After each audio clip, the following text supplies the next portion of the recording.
Good afternoon. This is Speak On It, a live interactive opportunity for you to view an audience, to call in and speak your opinion, your comment, your question to the issues that we'll be discussing. Now, today there's a lot of issues we wanted to discuss, but before we do any of that, I must say this in behalf of those of you that have followed us over the years. Since the last time we was here, two people that was very instrumental in my productions and in a lot of productions here at CAN TV have made their transition. Jose Salazar and Boris Evans. And I need to just say that because although they are no longer here physically, their memory and what they contributed to CAN TV and a lot of other producers and politicians will not be forgotten. Now tonight we're going to look at a couple of issues, but before we do, I want to open the program with a song that I grew up on. Herb Kent, I think it was, back in the day. And I just want you to deal with this.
And I think we want to leave it there for a minute.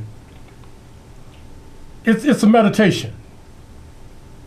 It's a prayer. And one of the things that we know we need in Chicago is that dissension cease. Last year, the 4th of July weekend, you had a lot of people making their transition. And we're hoping that this year be better. But in the month of June, you had over 70 people killed, 360 shot, wounded. Now, whatever dissension there is that's got us doing these things are things we need to talk about. And one of the things that I wanted to do with this technology, but I'm not going to even gamble with that tonight.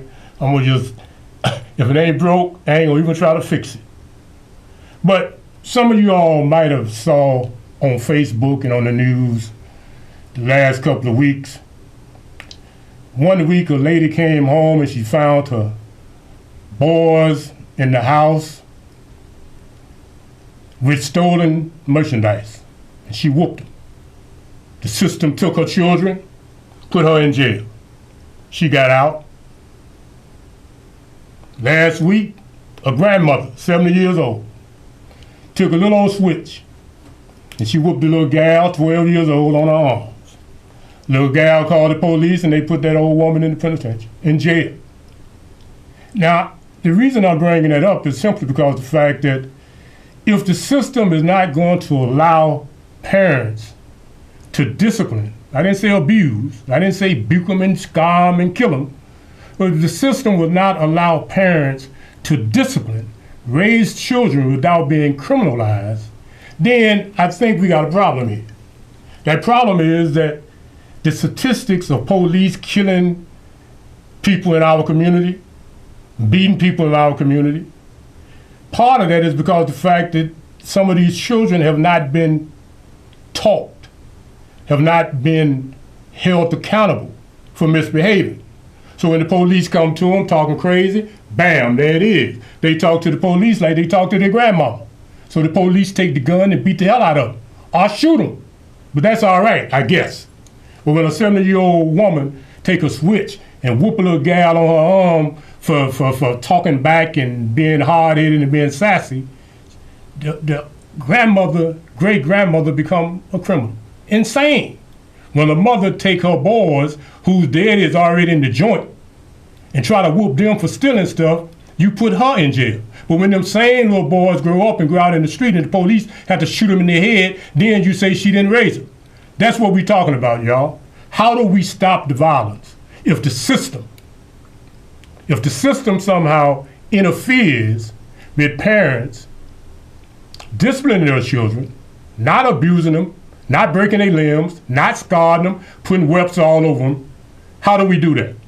Now, if you got a call and you want to call in here and speak on it, you see the number down there. I understand we got a call. Call and speak on it. Yeah, good evening, Doc. It's Tony. How are you? Fine. How you doing, sir? You know, I was listening to you at the beginning of the show, and I'm still in shock to find out that Boise has passed on, and the other individual, was that Attorney Salazar? Is he gone too? Yeah, that was Jose, yes. Oh, man. Yeah. You know, would it be inappropriate for me to ask what happened to him? Well, yeah, I guess both of them had conditions that we, the public, didn't know about, and I think what happened is the time just ran out. Both of them were doing okay. Neither one of them lingered. Neither one of them, you know, laid in the hospital and none of that. The time came and they made the transition, and I thank God and ancestors that they didn't suffer as such. But Tony, you know for sure because you've been with us from the get. Sure. You know, I'm so shocked that how long has it been, if I can, you know, impose upon you? Well, I'll tell you, I would say in the last 90 days, Tony, Jose went first and Boise went in May. Jose probably went in February. Wow. Both were outstanding people. Yes, and sir. As you know, I followed them for the last 17 years, Yeah. I guess. And it's good to see you. Are you going to be doing any of the other shows in the roundtable format? Yes, sir. As time moved forward and Chicago Access get the large studio back on track, or should I say on schedule, then we will be doing some of the other things we was doing on 19. But one of the reasons I decided to come back here to 21, as you know, this is where we started, is because there was too big of a time lapse and so much had happened. And Yes, people sir. were trying to figure, you know, those two dead, you finna check out? No, I ain't finna check out. So I'm just Thank you. coming back here to let folks know, okay, the triad has been shaken. But we will continue to serve as long as we can. And with people like you that's been with us from the get, you know, we're going to keep doing what we can until the time comes. Thanks a lot, too, All Tony. right, Dan, that's good to know. And I'll just make a quick comment. You know, the thing about it, when I look at all the violence that's happening in Chicago, it's been about the same 6 or 7 geographic areas in the city, south side, west side, and it's contained within those. But here's the thing. Those same 6 or 7 areas where this violence is occurring has been the same 6 or 7 areas for the last 40 years. So, you know, obviously, we have the manpower in Chicago to control 6 or 7 areas, but we don't appear to have the will, the priority, and the strategy to do so. So I think at this point, we've got 40 years of data, 40 years of marching, 40 years of praying, and we don't, Einstein said, if you don't do something, if you keep doing the same thing over and over again, and hope for a different result, you're clinically insane. So with that being the case, we need to have the National Guard come in. Now, the National Guard came in during Katrina, and they didn't, you know, willy-nilly mass slaughter people in the street. They did it, they established order without firing a shot. That may not be the case here in Chicago, but it's been proven that this can be done and the people still be safe. Just some thoughts, and once again, it's good to see you, and I'm really sad, man. Thank you. Well, thanks a lot too, Brother Tony. And just another point on this, with what you were saying, you know, I don't want to be a conspiracy theorist type person, and I'm not one of those that don't like the police. I actually believe that it's a shared responsibility. The way a lot of young people in our community and older people respond to the police, I understand why they end up getting caught up, because sometimes people don't seem to understand. Just because you cuss your grandmama out and whoop your mama, you know, you run into somebody whose job it is to try to do whatever they do, you might have a different circumstance. So I'm thinking that you're right. This is not by accident. And I tell you, you remember, Tony, 6 years ago, we were talking about bringing in the National Guard. President Obama took some of that stimulus money. They sent the Attorney General Holder here. $60 million came to Chicago. And they still got the people standing out there, they call them safe passage. They were supposed to be community watch, they were supposed to be cultural calm. But what the politicians did is what they always do. They sucked off the money, gave the program to Chicago Public Schools. But the program was created for ex-offenders and other type of people that had credit on the street to get in the street and work with people to bring and keep a cultural calm. But what they did is they gave the money to the Chicago Public Schools, and now the people that should be doing community watch, those people are locked into a school schedule, standing there doing what? Watching cars, counting cars. They got what it takes. They don't need the National Guard. They need to deploy those workers they have that they call safe passage workers, community watchers. They need to put those people with caps so those people can be available 7 days a week, where those people can be in these troubled areas, working with people, not having them standing around schools playing crossing guard. But anyhow, I understand we got another caller, but we're coming back to that because you don't need more police getting overtime. You don't need the National Guard. You need the people that you put in place to be deployed correctly. Caller, speak on it. Good evening, Dr. Malik. I hope I didn't butcher your name too much. You know, I want to say this. Spanking is a useful tool if used properly. There's some children, you may not never have to spank. You may be able to talk to them, but people don't understand what is the purpose of spanking. You got to, first of all, get their attention. Mm-hmm. And sometimes you got to tap that little in order to get their attention. Now, my daughter finished at DePaul, and tuition there is $36,000 a year. And she stayed on campus for 2 years. When she got finished, all she owed was $7,000. She said, "Daddy, you didn't spank me enough." Mm. You understand what I'm trying to go with this? Mm-hmm. Because it shouldn't be that debate, the spank or not.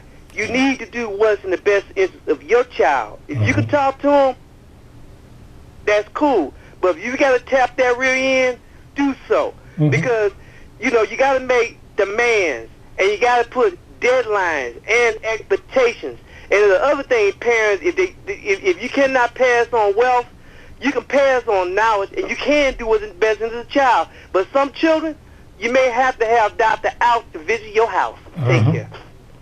Well, you're right. I'm glad you said that, because the truth of the matter is, a lot of us grew up getting spanked, whooped. Some people got beat. But we don't advocate abuse. But without discipline by the parent, then we got a problem. Because you got to have structure, you got to have borders. And part of the problem now is that there are no borders. And borders / boundaries. Boundaries, you know, that's a little different. Borders is more concrete. Dude, you cross this line, you're going to get shot. Now, you might get a timeout. That works for some people. But sometimes children have to understand that there is some pain associated with misbehaving. And to see parents going to jail and the government stepping in and calling the parents criminals and taking the kids, Well, hell, if you want them that bad, you can just keep them and just go on. But what you want to do is now punish the parent and then send the kid back to the house. So now the parent, like the grandmother said, the great-grandmother said, 70 years old, I'm not going to whoop her again. That's a hell of a thing. This woman is scared to discipline her great-granddaughter, who is 12 years old, who, if she don't get disciplined, might end up doing something she shouldn't. But so much for that. I see we got a caller, and that's what's happening here. You all, we need to just make it clear. This is a live call-in show. And we appreciate you tuning in. And this is our first hit for this quarter. And we'll be here every Friday from 6 to 6:25. Also streaming live. You know, I get that information next time. I ain't sitting there with that all in my face right now. But anyhow, those of you that's on Facebook, you'll be able to get to it. Now, caller, speak on it. Yes, Doc. It's so wonderful to see you again. This is Steve. How you doing, Steve? I'm really glad that you came back to the shows. But listen, just be the same. Bring us that true stuff that you always have brought. That's why I've always admired you. Listen, about the parents, listen, you know, to me, if the kids, my kids that want to call the police, which I don't have any, but my grandchildren, listen, I don't care any kid I'm taking care of. I'm going to, listen, you send me to jail once, but I tell you, when I get out, I'm coming back. The next time when you wake up, you might think about not calling. If you do the call, I'm going to go again. Eventually, those people will come in and take you away from me. That'd be better off. You know, I just couldn't imagine my kids calling the police on me. It's just unthinkable. Matter of fact, it's just unthinkable by any child calling the police on their kids. We never had nothing like that when I was coming up. But now these days, you might see anything. But listen, please say the same. Be what you are, because you are very important to us to hear the things you got to say. And I promise you, I'm going to be looking out for you every Friday night. Let me get out there so I can hear your response. And thanks for taking the call. Thanks a lot, Brother Steve. We appreciate it. And that's one of the reasons we decided to get back in the South, because a lot of time when we're standing out there on the streets with the safe passage, people be saying, when you going to do this, when you going to do that. And since we got a break over the summer, you know, we really need to at least discuss some of these issues. Last week or the week before, Pastor Brooks met with some of the street groups, and they say they worked out something to help bring about a cultural calm, to bring about peace. I truly hope that worked, and I'm hoping that other people that got influence with street level people will do the same, because we truly, truly need to stop what's happening. We just need to stop it, because as long as this continues, it allows so-called powers to be to make all that overtime money. And think about the money the police making. But the damn crime ain't going down. So you getting paid overtime to do what? The same thing that you didn't do when you was getting paid regular time. So we have to do this ourselves. But I still challenge the mayor, CPS, take them safe passage workers, retrain them people, redeploy them people, and let those people do some work. It's more to it than that. You people's inherited a program and you don't have a vision. Those people who put out there to be the interventionists to help keep peace, and you got them, anyhow, caller, speak on it. Hey, Doc, I'm calling to go back to the first caller's question, ironic as it sounds. I, too, was thinking about Mr. Edwards and Jose Salazar. I hate to put you on the spot, but I believe that, or do you believe that their demises were caused by anything conspiratorial? I will take my answer off the line. Well, I'm going to tell you something. Somebody else mentioned that to me, but let me just tell you this. I don't. I believe what happened is this. You know, we've been doing this a long time, y'all, and what happens is when we get to this passage in life, and I'm talking to me too, because I'm going to tell you the truth, It was personal. When I got the call about Jose, man, it was hard. But then when I got the call about Boise, I had to go to the mirror, man. I had to check, and then I had to remember we got different DNA. No, it's not a conspiracy, and there's nobody helped that happen. It's just that the clock ran out. We keep thinking it's 20 years ago. It ain't. It's right now, y'all. We've been out here 40-some years on the front line. So, think about it. We be thinking we still all that. But the heart, the organs are saying, look here, dude, you've been working a long time. So now, y'all, let's not encourage anything other than nature taking its course. And now they are ancestors, and I would imagine that they doing what they do, wherever they are. And that's why we're going to keep doing what we do where we are. Thanks a lot. Call or speak on it. Dr. Malik, the various people that got these places that take the children away and put them someplace else, what the heck you think they do behind their closed door? The staff may not do it. They give some other person that has to be underneath their roof an extra cookie or some juice to beat the heck out of them. Or they dope them up.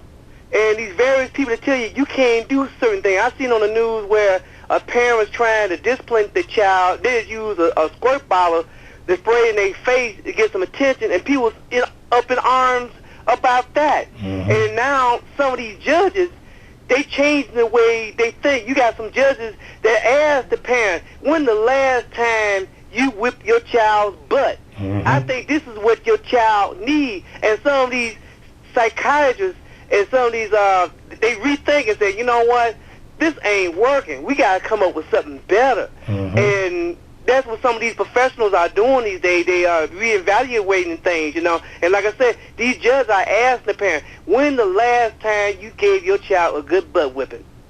And like these various people that's supposed to protect your child, when they get behind doors, there have been cases when we have heard about in the news where they wind up being abused and even killed. Yes. Behind their doors when they're supposed to protect them.